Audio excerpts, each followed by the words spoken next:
کیا بھلا وہ جو مردہ تھا، پھر ہم نے اسے زندہ کیا اور ہم نے اس کے لیے ایک نور بنا دیا جس کے ساتھ وہ لوگوں کے درمیان چلتا ہے، کیا اس کی طرح ہو سکتا ہے جو اندھیروں میں ہے اور ان سے نکلنے والا نہیں ہے۔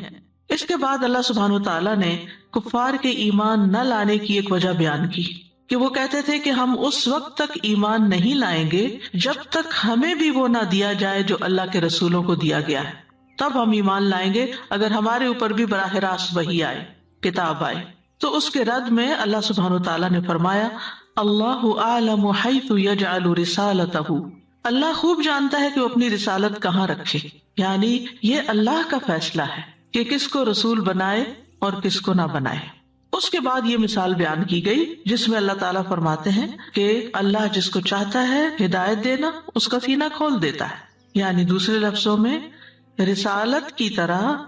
ہدایت دینے کا اختیار بھی اللہ ہی کے ہاتھ میں ہے۔ وہ اپنے عدل کے مطابق، اپنی حکمت کے مطابق جسے چاہتا ہے ہدایت دیتا ہے اور اس کے لیے ہدایت کے راستے آسان کر دیتا ہے، اور جسے چاہتا ہے اس کی سرکشی کی وجہ سے نہیں دیتا اور اس کا سینہ حق قبول کرنے کے لیے گڑ جاتا ہے، تنگ پڑ جاتا ہے۔ تو فرمایا فَمَن يُرِدِ اللَّهُ أَن يَهْدِيَهُ يَشْرَحْ صَدْرَهُ لِلْإِسْلَامِ، جس کے ساتھ اللہ ارادہ کرتا ہے کہ اسے ہدایت سے نوازے، اسے ہدایت عطا کرے۔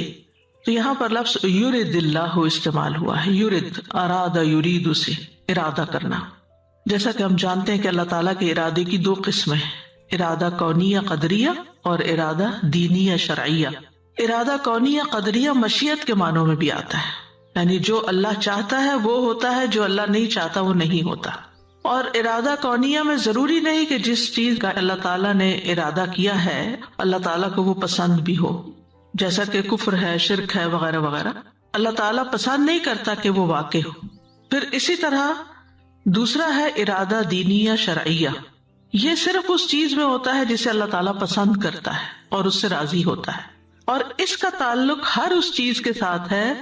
جس کا اللہ نے اپنے بندوں کو کرنے کا حکم دیا ہے۔ اور یہاں اس آیت میں کون سا ارادہ مراد ہے؟ ارادہ کونیہ مراد ہے، پہلی قسم کا ارادہ،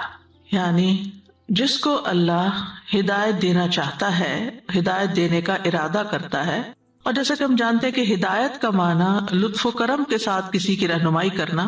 اور ہدایت بھی دو طرح کی ہوتی ہے، ایک ہدایت توفیق ہوتی ہے اور ایک ہدایت ارشاد ہوتی ہے۔ ہدایت توفیق کیا ہوتی ہے؟ کہ اللہ تعالیٰ کی طرف سے اذن ہو جائے کسی بندے سے کسی نیک کام کے کرنے کا، یعنی اللہ کی توفیق مل جانا کہ کوئی ایمان لے آئے، کوئی عمل صالح کرے، کوئی خیر کے کام کرے، تو یہ ہدایت توفیق ہوتی ہے۔ تو یہاں مراد ہدایت توفیق ہی،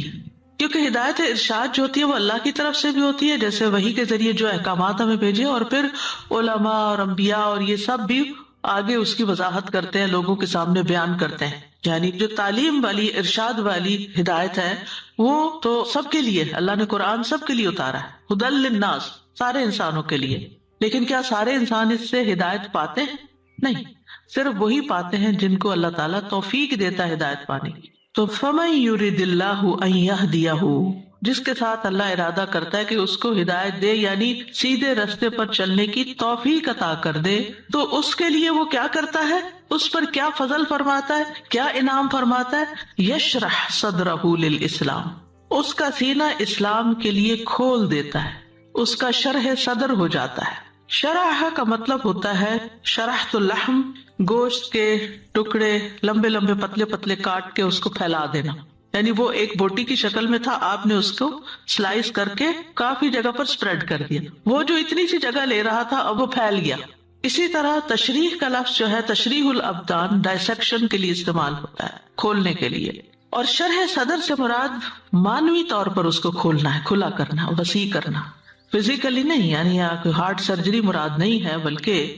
اس سے مراد اللہ سبحانہ تعالیٰ کا انسان کے سینے میں نور ڈال دینا،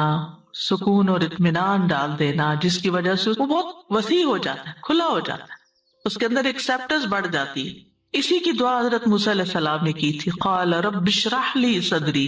اے میرے رب میرا سینہ کھول دے، یعنی وسیع ہو جائے کہ میں تیرے ہر حکم کو قبول کروں۔ نبی صلی اللہ علیہ وسلم کے بارے میں فرمایا الم نشرح لک صدرک، کیا ہم نے آپ کا سینہ آپ کے لیے کھول نہیں دیا؟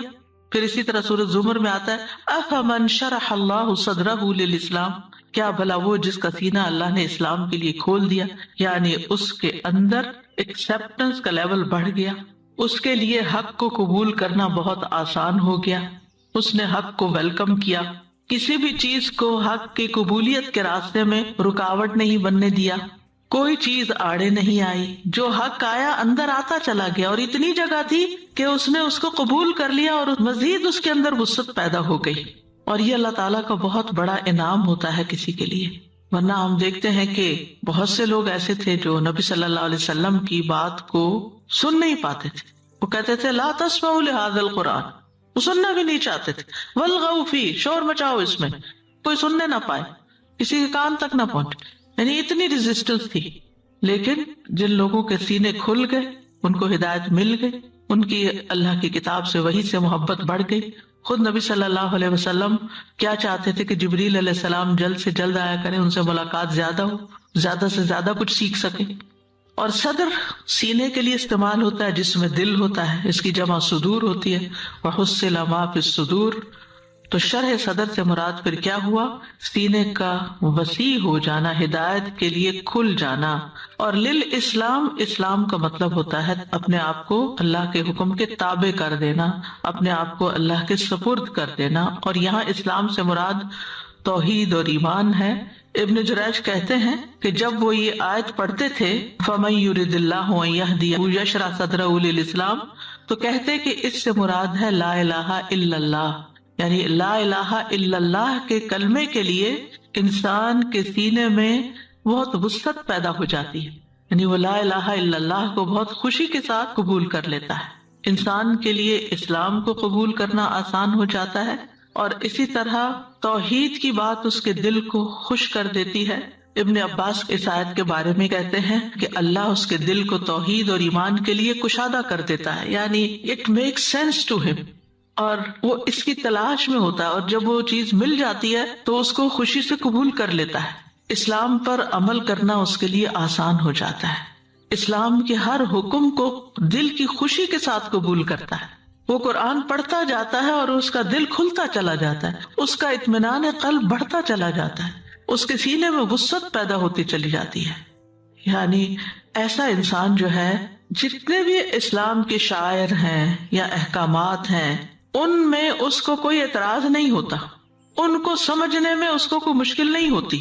ان کی وہ بہت کوئی لمبی چوڑی ایکسپلینیشن نہیں چاہتا ہوتا۔ وہ کہتا ہے میرے رب کا حکم ہے، میرے لیے یہی کافی ہے کہ میرے رب نے حکم دیا ہے۔ آپ دیکھیں بندوں میں سے بھی جس سے آپ کو محبت ہوتی ہے، جس پر آپ کا اعتماد ہوتا ہے، اس کی چھوٹی سی بات بھی آپ کے لیے بڑی امپورٹنٹ ہوتی، وہ بڑے سے بڑا مشکل کام بھی آپ کو کہہ دے تو آپ کے لیے بوجھ نہیں ہوتا، آپ اس کو خوشی کے ساتھ کرتے ہیں، دل کی وسعت کے ساتھ کرتے ہیں، محبت کے ساتھ کرتے ہیں۔ تو یہی حال ہوتا ہے اس شخص کا جس کا سینہ کھول دے اللہ، کہ پھر وہ خوشی کے ساتھ اللہ تعالیٰ کے ہر حکم کو قبول کرتا ہے۔ لا الہ الا اللہ اس کے لیے ایک بڑا خوشگوار ایکسپیرینس ہوتا ہے۔ اس کے بعد اس کے لیے نماز کا وقت آتا ہے، وضو کرنا اس کو مشکل نہیں لگتا، خوشی سے وضو کرتا ہے، کیونکہ اس کو معلوم ہے کہ اللہ تعالیٰ پاک صاف رہنے والوں سے محبت کرتا ہے، تو وہ اللہ کی محبت حاصل کرنے کے لیے خوشی کے ساتھ آگے بڑھتا ہے۔ وہ پاک صاف رہنے کو پسند کرتا ہے، ہر طرح کی گندگی اور نجاست سے اس کو نفرت ہوتی ہے، چاہے وہ شرک کی ہو، چاہے وہ فزیکل کوئی نجاست ہو۔ نماز اس کو بوجھ نہیں لگتی۔ اس کے برعکس منافق کا حال آپ دیکھیں، وَإِذَا قَامُوا إِلَى الصَّلَاةِ قَامُوا كُسَالَىٰ، حتیٰ کہ اس کو تہجد پڑھنا بھی خوشگوار ایکسپیرینس لگتا ہے۔ جب سارے لوگ سو رہے ہوتے ہیں تو اس کو اٹھنے میں لذت آتی ہے۔ وہ رمضان کی آمد کا سنتا تو اس کا دل خوشی سے کھل اٹھتا ہے، وہ اس خوف میں نہیں ہوتا کہ ہائے بڑے مشکل ہوں گے اس سال روزے کیونکہ بہت لمبے ہیں، نہیں، وہ اس بھوک کو بھی انجوائے کرتا ہے جو وہ اللہ کی خاطر برداشت کرتا ہے۔ وہ ضبط نفس، اپنے نفس کی خواہشات پہ کنٹرول کرتا ہے، کیونکہ اس کے سینے میں ایک وسعت ہوتی ہے۔ وہ حج کے سفر کو مشقتوں بھرا ہونے کے باوجود بھی انجوائے کرتا ہے۔ وہ اللہ کے راستے میں زکوٰۃ دیتا ہے یا صدقات دیتا ہے تو دے کر خوش ہوتا ہے، دینے سے اس کے دل میں اور وسعت آتی ہے، کیونکہ اللہ تعالیٰ اس کے لیے یہ عمل آسان کر دیتا ہے۔ فَأَمَّا مَنْ أَعْطَىٰ وَاتَّقَىٰ وَصَدَّقَ بِالْحُسْنَىٰ فَسَنُيَسِّرُهُ لِلْيُسْرَىٰ، یعنی اللہ تعالیٰ اس کے لیے یہ سارے کام آسان کر دیتے ہیں۔ یہی چیزیں جو دوسروں کو بڑی مشکل لگتی ہیں، کسی کو کچھ دینا، آتا، ہر طرح کی خیر بانٹنا، واتقا، اللہ کا خوف، اللہ کا تقوی اختیار کر، اور بھلائی کی بات، سچی بات کی فوراً تصدیق کرنا، اللہ کا بالکل ٹھیک ہوگا، نو پرابلم، کیونکہ دل کھلا ہے نا، ہر چیز کو وہ ویلکم کر رہا ہے، اور اللہ تعالیٰ بھی اس کے لیے رستے آسان کرتے ہیں، حتیٰ کہ جنت کا رستہ بھی اس کے لیے آسان کر دیتے ہیں۔ اس کے برعکس وَأَمَّا مَن بَخِلَ وَاسْتَغْنَىٰ وَكَذَّبَ بِالْحُسْنَىٰ فَسَنُيَسِّرُهُ لِلْعُسْرَىٰ، اس دوسرے شخص کے لیے تنگیاں ہو جاتی، دل بھی گھٹا بخل کی وجہ سے، اور باقی کام بھی اس کو بڑے مشکل لگتے ہیں۔ تو کوئی بھی حکم ہو، حجاب کا حکم ہو،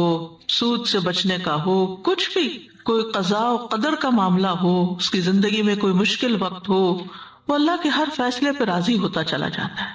اس کا شرح صدر ہوتا چلا جاتا ہے، وہ ان تمام اعمال پر خوشی اور مسرت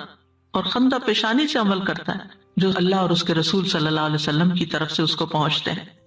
نبی صلی اللہ علیہ وسلم کیوں فرماتے تھے کہ وَجُعِلَتْ قُرَّةُ عَيْنِي فِي الصَّلَاةِ، میری آنکھوں کی ٹھنڈک نماز میں،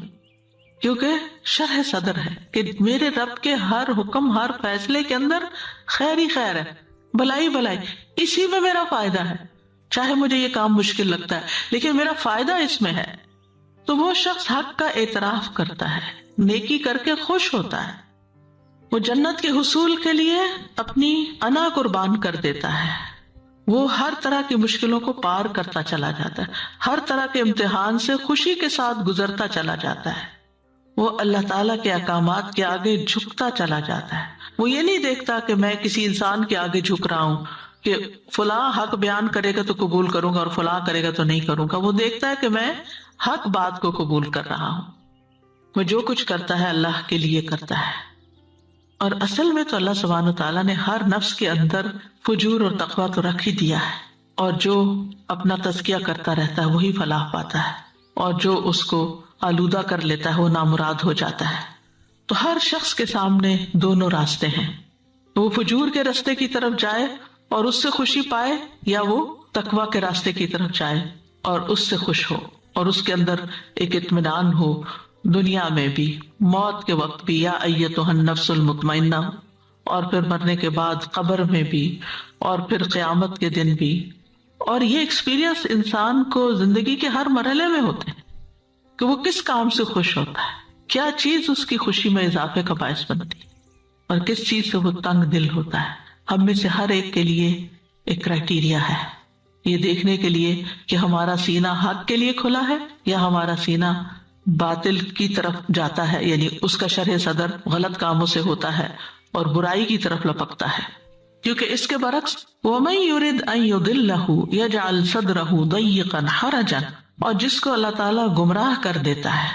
یعنی گمراہ کرنے کا ارادہ کرتا ہے، اس کا سینہ تنگ اور گھٹا ہوا کر دیتا ہے۔ یدل اضل یدل ادلال سے ہے دوسرے کو گمراہ کرنا۔ تو اس کی دو صورتیں ہوتی ہیں، ایک یہ کہ اس کا سبب انسان کی خود اپنی ہی گمراہی ہو،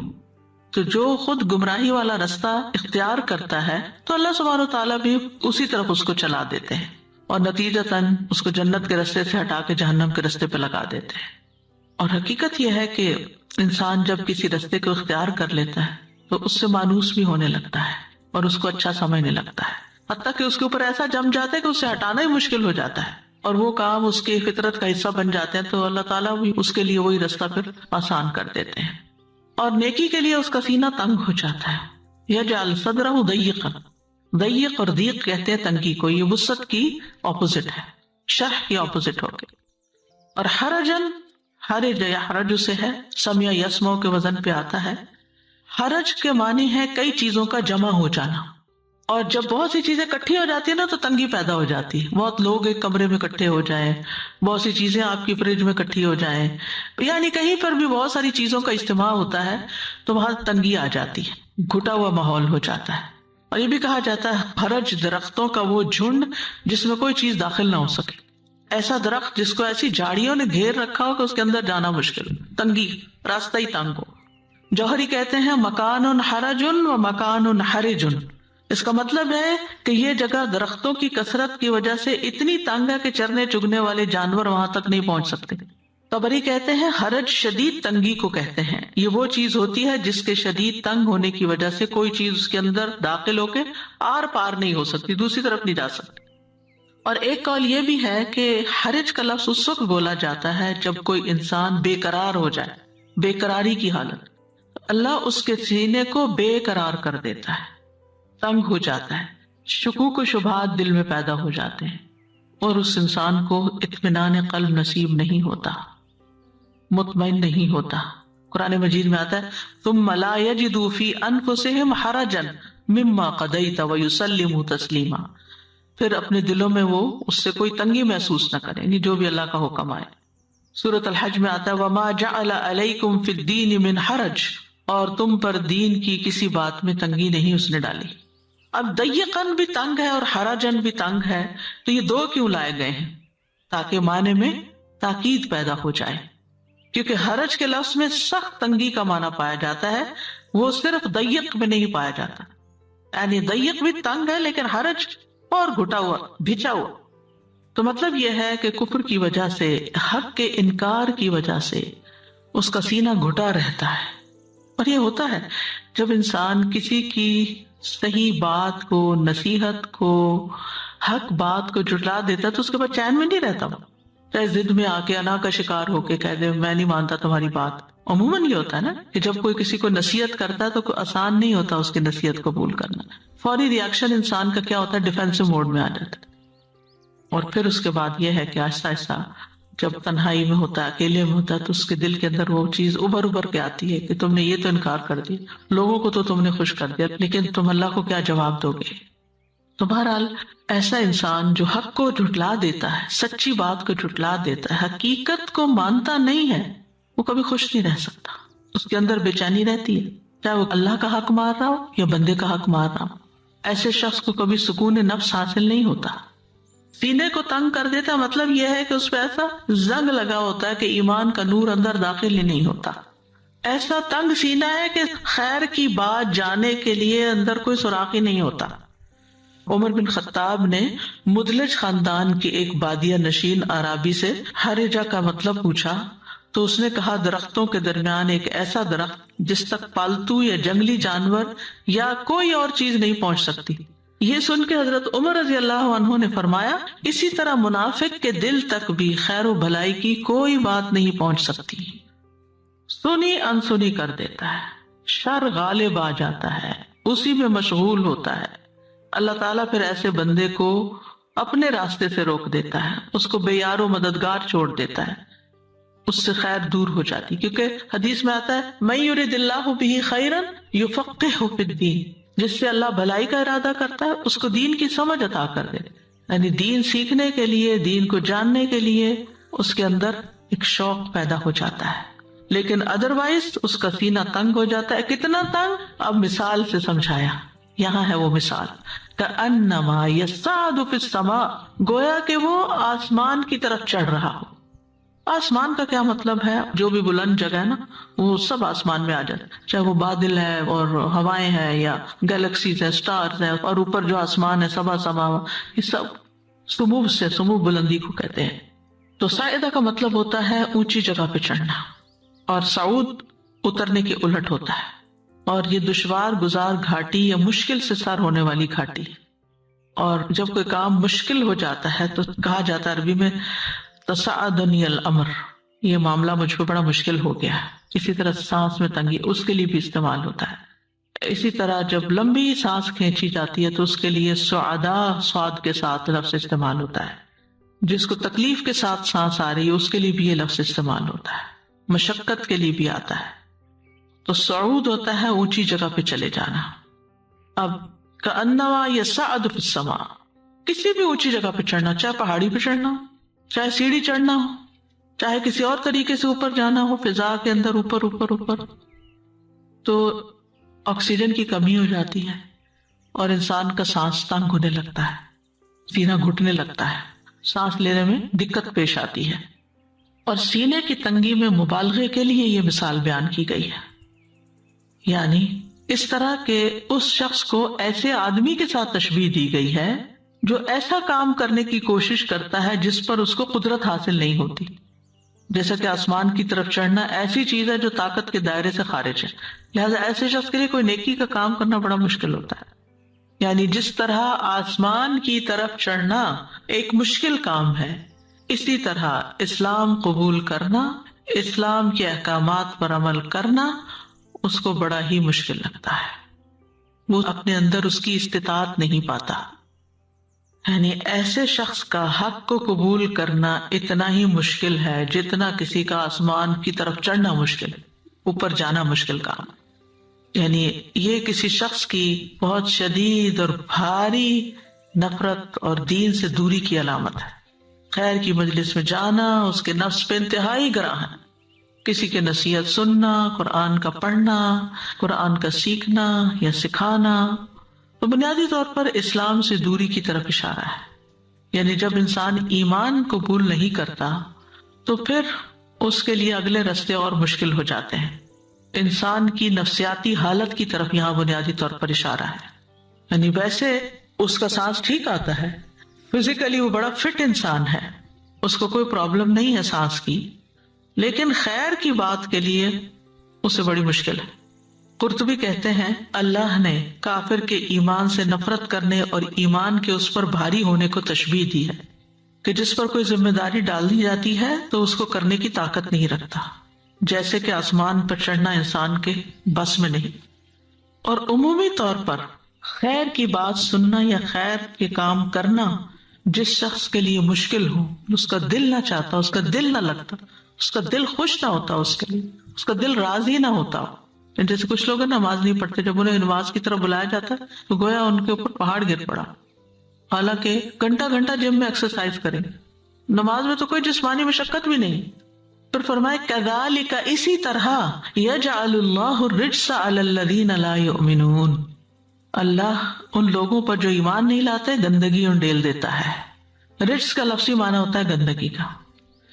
ابن زید کہتے ہیں اس سے مراد ہے عذاب. ابن عباس کہتے ہیں اس سے مراد شیطان ہے، یعنی اللہ تعالیٰ اس پر شیطان کو مسلط کر دیتا ہے، شیطان اس پر قابو پا لیتا ہے جو اس کو ایمان کے قریب نہیں پٹکنے دیتا یا دین کے قریب نہیں آنے دیتا. جیسا کہ سورۃ زخرف میں بھی آتا ہے وَمَن يَعْشُ عَن ذِكْرِ الرَّحْمَنِ نُقَيِّضْ لَهُ شَيْطَانًا فَهُوَ لَهُ قَرِينٌ، جو رحمان کے ذکر سے آنکھیں بند کر لیتا ہے ہم اس پر ایک شیطان مسلط کر دیتے ہیں جو اس کا ساتھی بن جاتا ہے. بعض کہتے ہیں کہ رجس سے مراد دل کی تنگی، قلق، اضطراب، بے چینی، بے اطمینانی ہے. جو ایمان نہیں لاتا، یعنی اس نے انکار تو کر دیا، نہیں مانی بات، لیکن اس کے بعد اس کے اندر خوشی نہیں رہی، جیسا کہ قبول کرنے والے کے اندر ایک وسعت آ جاتی ہے دل میں، وسیع دل. اور آپ دیکھیے کہ دل کی وسعت جو ہے وہ زندگی میں کتنا فائدہ دیتی ہے. انسان بڑی بڑی باتیں سہ جاتا ہے، لوگوں کی غلطیوں کو معاف کر دیتا ہے، دوسروں کو دے کر خوش ہوتا ہے. یعنی وہی کام جو تنگ دل انسان کے لیے بڑی مشکل ہوتے ہیں اس کے لیے بڑے ہی آسان ہے. یعنی کچھ لوگ ہوتے ہیں نا کہ ان کو تھوڑا سا بھی مال خرچ کرنا پڑے تو ان کے اوپر موت آ جاتی ہے، جیسے گویا موت کے تجربے سے گزر. اور کچھ لوگ دائیں بائیں آگے پیچھے دن رات اوپر نیچے جہاں ضرورت ہوتی ہے خیر بانٹتے چلے جاتے ہیں، بانٹتے چلے جاتے ہیں، اور بانٹ کر ان کو کوئی ملامت نہیں، ندامت نہیں ہوتی. ان کے اندر ایک اطمینان ہوتا ہے، خوشی آتی، دل اور کھل جاتا ہے. وہ جو لطف آتا ہے اس کے بعد مزید نیکی کرنے کو دل چاہتا ہے. اسی لیے آپ دیکھیں کہ جو لوگ رمضان کے روزے انجوائے کرتے ہیں نا، ان کے لیے شوال کے روزے بائیں ہاتھ کا کھیل ہوتا ہے. ان کو ایک لطف حاصل ہوتا ہے، ایک لذت حاصل ہوتی ہے. جو رمضان میں تراویح پڑھ لیتے ہیں نا، ان کے لیے بعد میں قیام اللیل بڑا آسان ہو جاتا ہے، کیونکہ وہ اس تجربے سے گزر چکے ہوتے ہیں اور اس کو سمیٹ لیتے ہیں، ان کے لیے آسانی ہو جاتی. تو ایمان والی زندگی شرح صدر والی زندگی ہوتی ہے، اور ایمان کے بغیر زندگی قلق اور گھٹن والی زندگی ہوتی ہے. سورۃ طٰہٰ میں آتا ہے وَمَنْ أَعْرَضَ عَنْ ذِكْرِي فَإِنَّ لَهُ مَعِيشَةً ضَنْكًا، اور جو میری یاد سے منہ موڑے گا اس کی زندگی تنگ ہو جائے گی. ابن کثیر کہتے ہیں کہ نہ ہی اسے اطمینان ملتا ہے، نہ ہی اس کا سینہ وسیع ہوتا ہے، بلکہ گمراہی کی وجہ سے اس کا سینہ گھٹن اور تنگی والا ہوتا ہے. اگرچہ ظاہری طور پر وہ خوشحال ہی کیوں نہ ہو، ملینئر ہے، لیکن دل تنگ ہے، اندر کوئی خوشی نہیں. مال ہے، بے تحاشا مال ہے، مینشن میں رہتا ہے، ہر سہولت ہے زندگی، طرح طرح کے کھانے ہیں میز پر، لیکن دل کی خوشی کوئی نہیں، کیونکہ دل میں اللہ کی پہچان نہیں، اللہ کی محبت نہیں، ایمان نہیں، ایمان کا نور نہیں. ہر چیز بے ذائقہ بے مزہ ہو کے رہ گئی ہے۔ ابن کثیر کہتے ہیں خواہ وہ اپنی مرضی کا لباس ہی کیوں نہ پہنتا ہو، اپنی مرضی کا کھاتا ہو، جہاں چاہتا ہو رہائش رکھتا ہو، لیکن اس کا دل یقین اور ہدایت تک نہیں پہنچتا، وہ پریشانی، حیرت اور شک میں ہی رہتا ہے، وہ ہمیشہ ہی متردد رہتا ہے، اور یہ چیز معیشت ضنکا میں سے ہے، ہر وقت ایک بے چینی ہے اندر۔ رجس کا ایک معنی دنیا میں لعنت اور آخرت میں عذاب بھی ہے۔ بغوی اپنی تفسیر میں لکھتے ہیں، زجاج کہتے ہیں رجس کا مطلب دنیا میں لعنت برسنا اور آخرت میں عذاب میں گرفتار ہونا ہے۔ مجاہد کہتے ہیں رجس سے مراد ہر وہ چیز جو خیر سے خالی ہو، یعنی کفر اور شرک کی ناپاکی کا زنگ طے در طے ان کے دلوں پہ چڑھ جاتا ہے کہ پھر دلوں پہ مہر لگ جاتی ہے، ہدایت ملنا مشکل ہو جاتی ہے۔ وَأَمَّا الَّذِينَ فِي قُلُوبِهِم مَّرَضٌ فَزَادَتْهُمْ رِجْسًا إِلَىٰ رِجْسِهِمْ، رہے وہ لوگ جن کے دلوں میں بیماری ہے تو اس نے ان کو ان کی گندگی کے ساتھ اور گندگی میں اضافہ کر دیا۔ تو بہرحال اس مثال میں دو کردار بتائے گئے، ایک وہ جس کا سینہ ایمان کے نور سے منور ہے، جو نیکی سے لذت پاتا ہے، جس کے اندر یقین اور توکل کی دولت ہے، اللہ اور اللہ کے بندوں سے محبت کی دولت ہے، وہ نیکی کو بوجھ نہیں سمجھتا۔ اس کے برعکس دوسرا کردار جس کے اندر ایمان، علم اور یقین نہیں ہے، اس کا سینہ تنگ اور گھٹا ہوا ہے، اس کا دل شبہات اور شہوات کے سمندر میں ڈوبا ہوا ہے، بھلائی اس تک راہ نہیں پا سکتی اور نہ بھلائی کے لیے دل کھلتا ہے۔ اور اس آیت سے یہ بھی بات پتہ چلتی ہے کہ ہمارا سینہ جو ہے، یا دوسرے معنوں میں دل جو ہے، یہ وہ مقام ہے، وہ جگہ ہے جہاں اللہ کی معرفت ہوتی ہے، اللہ کی محبت ہوتی ہے، اللہ پر ایمان ہوتا ہے، یقین ہوتا ہے، اطمینان ہوتا ہے، ایک نور ہوتا ہے، اور ایک انابت کی کیفیت ہوتی ہے، رغبت کی کیفیت ہوتی ہے، رہبت کی کیفیت ہوتی ہے۔ اور جس کا سینہ ایمان کے لیے کھل جائے اسے رب کی طرف سے نور ملتا ہے۔ افمن شرح اللہ صدرہ للاسلام فہو علی نور من ربہ، اس کے سینے پر نور کا نزول ہوتا ہے۔ اسی لیے میں ریکمینڈ کرتی ہوں کہ اگر دل پہ کسی قسم کا بوجھ یا ایک قلق اور بے چینی اور ایسی کیفیات آئیں تو اللہ سے نور مانگیں، اور نماز کے بعد، جیسے فجر کے بعد تو ہم مانتے ہی ہیں، سنت اور فرض کے بیچ میں نور کی دعا، باقی نمازوں میں بھی اگر شروع کر دیں فرض کے بعد بیٹھ کے، یعنی جب کبھی ایسی کیفیت ہو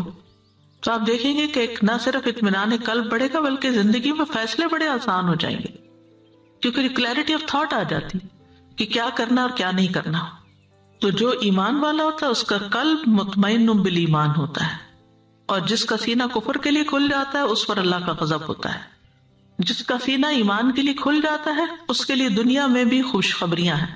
الا ان اولیاء اللہ لا خوف علیہم ولا هم يحزنون الذین آمنوا وکانوا یتقون لهم البشری فی الحیاۃ الدنیا وفی الآخرہ،